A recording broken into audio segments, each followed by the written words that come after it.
عدالت پر کائنات کا نظام قائم ہے۔ بڑے بڑے سیاروں سے لے کر چھوٹے چھوٹے ذرات تک سب میں عدالت کار فرما ہے، اور اگر ان میں عدالت کا توازن ذرا سا بگڑ جائے تو نظام ہستی درم برم ہو جائے گا۔ خود انسان کا وجود اور اس کے بدن کا سسٹم خدا کے نظام توازن اور تعادل کا بہترین مظہر ہے۔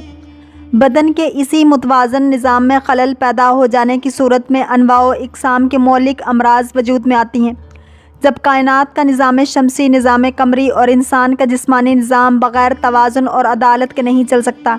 تو پھر اتنا بڑا انسانی سماج اور پورا نظام حیات عدالت و توازن کے بغیر کیسے منزل مقصود تک پہنچ سکتا ہے؟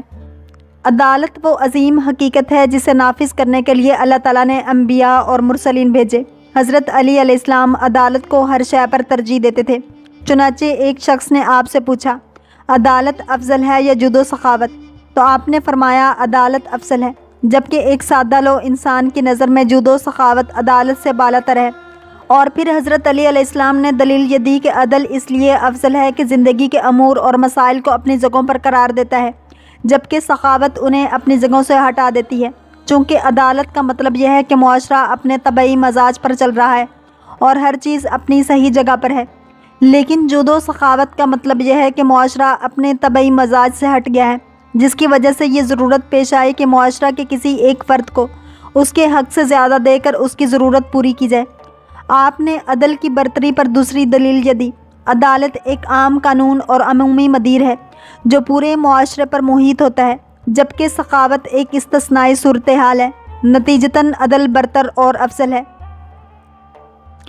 آپ عدالت کو ہمیشہ اور ہر حال میں فوقیت دیتے ہوئے فرماتے ہیں، عدل میں وسعت اور لامحدود گنجائش ہے، اور جو کوئی عدالت کی وسیع فضا میں بھی تنگی محسوس کرے تو وہ ظلم و ناانصافی کی تنگ فضا میں بدرجہ اولیٰ تنگی گھٹن محسوس کرے گا۔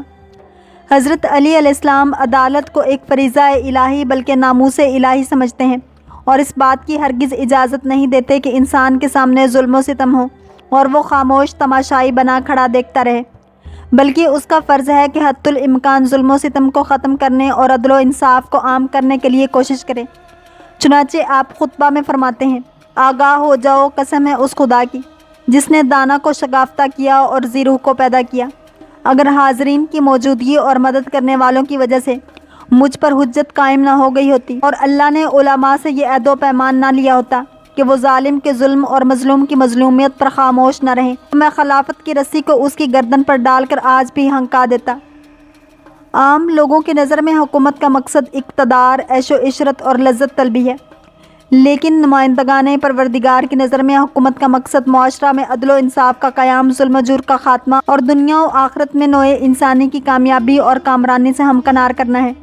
ایک مرتبہ ابن عباس رضی اللہ تعالیٰ عنہ حضرت علی علیہ السلام کی خدمت میں حاضر ہوئے تو اس وقت آپ علیہ السلام اپنا پھٹا پرانا جوتا سی رہے تھے۔ آپ علیہ السلام نے ابن عباس رضی اللہ تعالیٰ عنہ سے پوچھا، اس جوتے کی کیا قیمت ہوگی؟ انہوں نے کہا کچھ نہیں۔ تو آپ علیہ السلام نے فرمایا، میری نظر میں اس حکومت و ریاست کی قدر و قیمت اس جوتے سے بھی کمتر ہے، مگر یہ کہ حکومت کے ذریعے میں عدالت کو نافذ کر سکوں، حق کو قائم کر سکوں اور باطل کو مٹا سکوں۔ حضرت علی علیہ السلام نے عدالت کو اتنی اہمیت دی اور اس طرح عدالت کو اپنی زندگی میں سمو لیا کہ عدالت آپ کی شخصیت کا ایسا حصہ بن گئی کہ جب بھی آپ علیہ السلام کا تذکرہ ہوتا ہے بلا فاصلہ ذہن عدالت کی طرف متوجہ ہو جاتا ہے۔ اسی طرح جب کبھی عدالت کا ذکر ہوتا ہے تو وہ عادل امام علیہ السلام بے ساختہ یاد آ جاتے ہیں، جس نے اعلان بھی کیا تھا اور اپنے عمل سے ثابت بھی کیا تھا کہ واللہ اگر مجھے 7 اقلیم اس شرط پر دیے جائیں کہ میں ایک چونٹی کے منہ سے جو کا ایک چھلکا چھین لوں تو میں انہیں ٹھوکر مار سکتا ہوں، لیکن اس حد تک بھی بے عدالتی اور ظلم نہیں کر سکتا۔ حضرت علی علیہ السلام نے اپنی ذاتی زندگی سے لے کر اجتماعی، سماجی اور حکومتی زندگی کے ہر پہلو میں مکمل طور پر عدالت کو نافذ کیا۔ حضرت علی علیہ السلام نے اپنی حکومت کے لیے جو قوانین مرتب کیے تھے وہ منوعاً وہی قوانین تھے جو رسول اللہ صلی اللہ علیہ وسلم نے اسلامی حکومت کے لیے معین فرمائے تھے۔ چنانچہ حضرت علی علیہ السلام کی عدالت کے بارے میں حضور اکرم صلی اللہ علیہ وسلم کا ارشاد ہے، عدالت میں میرا اور علی کا ہاتھ بالکل برابر ہے۔ اس میں کوئی شک نہیں ہے کہ اسلام مالی اور دیگر مادی حتیٰ کہ معنوی مسائل میں سارے انسانوں کو ایک ہی خانہ میں جگہ نہیں دیتا، اور اس مسئلہ میں اسلام مارکسسٹ کا شدید مخالف ہے، لیکن جہاں قانون کا مسئلہ ہوتا ہے وہاں اسلام عالم، جاہل، غریب، امیر، دوست و دشمن سب کو ایک نظر سے دیکھتا ہے۔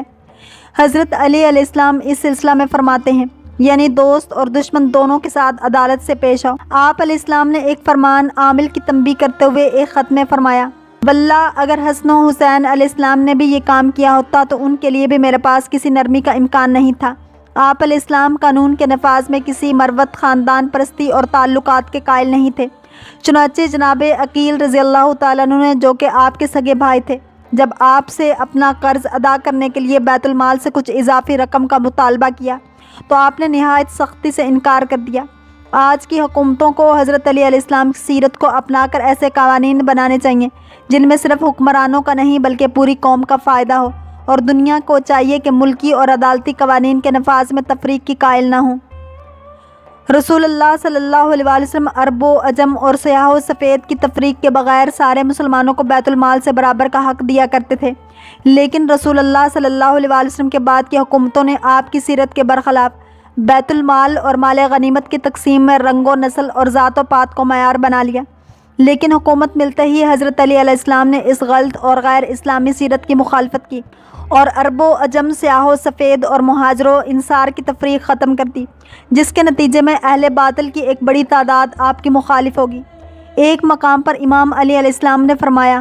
یعنی خدا کی قسم اگر میں مسلمانوں کے عمومی اموال اس حالت میں پاتا کہ اسے عورت کا حق مہر بنا دیا گیا ہے یا کنیز کی قیمت کے طور پر دیا گیا ہے تو میں اسے بھی واپس کرا دیتا۔ آپ علیہ السلام بیت المال کو مال خدا اور مسلمانوں کا حق سمجھتے تھے۔ آپ نے کبھی بھی بیت المال کو اپنے ذاتی منافع کے لیے استعمال نہیں کیا اور نہ ہی اپنے کسی عامل کی طرف سے بیت المال میں خیانت اور اسراف کو برداشت کیا۔ نہج البلاغہ کے مختلف خطبات اور مکتوبات اس بات پر گواہ ہے کہ امیر المومنین علی علیہ السلام نے بیت المال میں معمولی خیانت کرنے والوں کی شدید تنبیہ اور سرزنش کی ہے اور بہت سی گورنروں کو اس خطا پر معزول بھی کیا ہے۔ آپ کی عدالت اس سلسلے میں شورائے آفاق ہے اور اس موضوع میں بہت سی مستقل کتابیں لکھی گئی ہیں۔ ایک مرتبہ ایک شخص نے قاضی کے دربار میں حضرت علی علیہ السلام کے خلاف شکایت کی۔ حضرت علی علیہ السلام اس شخص کے ساتھ قاضی کے دربار میں پہنچے تو قاضی نے کہا، اے ابو الحسن، آپ اپنے مدعی کے ساتھ بیٹھ گئے۔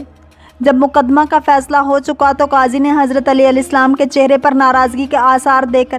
اس کا سبب پوچھا۔ آپ علیہ السلام نے فرمایا، تم نے گفتگو کے دوران میرے مدعی کو نام لے کر بلایا مگر مجھے کنیت کے ساتھ بلایا، حالانکہ عدل و انصاف کا تقاضا یہ تھا کہ تم مجھے بھی نام لے کر بلاتے۔ حضرت علی علیہ السلام نے اپنے مشہور صحابی ابو الاسود دوئلی کو تو انہوں نے پوچھا، یا امیر المومنین، میں نے نہ تو کوئی خیانت کی اور نہ ہی کسی طرح کی ناانصافی اور ظلم کیا، پھر آپ نے مجھے کیوں معزول کر دیا؟ تو آپ علیہ السلام نے فرمایا، میں نے دیکھا کہ تمہاری آواز مدعی کی آواز سے بلند ہو جاتی ہے، لہٰذا تمہیں معزول کر دیا۔ حضرت علی علیہ السلام نے فیصلہ قضاوت اور حدود الہی کے نفاذ میں اپنے پرائے، دوست و دشمن، آقا و غلام، عرب و عجم سب کو ایک نگاہ سے دیکھا۔ چنانچہ تاریخ میں ایسے بہت سے شواہد ملتے ہیں جن سے معلوم ہوتا ہے کہ آپ نے حکم الہی کی مخالفت اور جرم کے مرتکب ہونے کی صورت میں اپنے قریبی ترین چاہنے والوں پر بھی حدود الہی کو جاری کیا۔ چنانچہ نجاشی نام کے آپ کے ایک قریبی چاہنے والے نے، جو بہت بڑے شاعر تھے اور ہمیشہ آپ کی حمایت میں اشعار کہا کرتے تھے، شراب پی لی تو آپ نے اس پر بھی شراب پینے کی حد جاری کر دی، اور جب اس کے قبیلے والوں نے اعتراض کیا تو فرمایا، اے بنی ناہد کے بھائیوں، نجاشی بھی امت مسلمہ کا ایک فرد ہے، لہٰذا ہم نے کفارہ کے طور پر اس پر بھی شریعت کی حد جاری کی ہے۔ تاریخ شاہد ہے کہ مذہبی اقلیتوں، مثلاً اسلامی مملکت میں رہنے والے عیسائیوں اور یہودیوں وغیرہ کے لیے حضرت علی علیہ السلام کی حکومت کا زمانہ ان کی پوری تاریخ کا سب سے سنہرا اور پرامن دور ہے۔ ان کے علماء اور مفکرین بھی اس حقیقت کا اعتراف کرتے ہیں۔ حضرت علی علیہ السلام اپنے گورنروں کو غیر مسلموں کے حقوق اور ان کے احترام کے بارے میں خصوصی تاکید کیا کرتے تھے،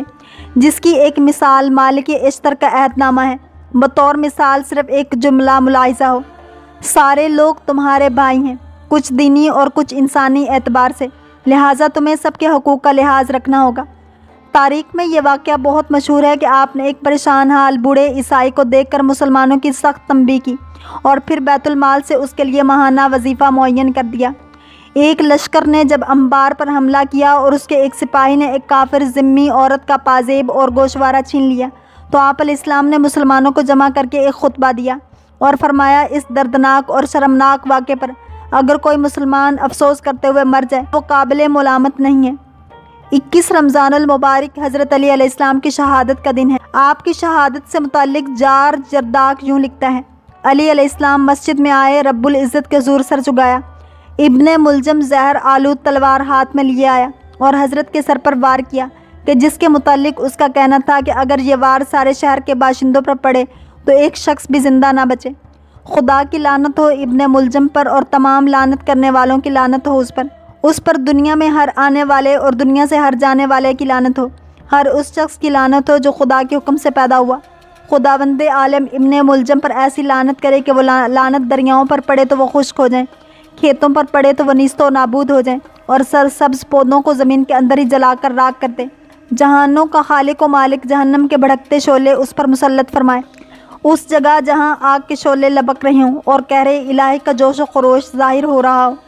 محبان علی علیہ السلام کو عظیم ترین صدمہ پہنچا۔ زمانہ نے علی علیہ السلام پر گریہ کیا اور آنے والی صدیاں بھی علی علیہ السلام پر گریہ کریں گی۔ اللہ کریم ہم سب کو دین اسلام کی پیروی کرنے والا اور عشق مصطفیٰ صلی اللہ علیہ وآلہ وسلم نصیب فرمائے۔ اگر آپ کو یہ ویڈیو پسند آئی ہے تو لائک، شیئر اور سبسکرائب کرنا مت بھولیے تاکہ ایسے ہی اسلامک انفارمیٹیو ویڈیوز آپ تک پہنچتی رہیں۔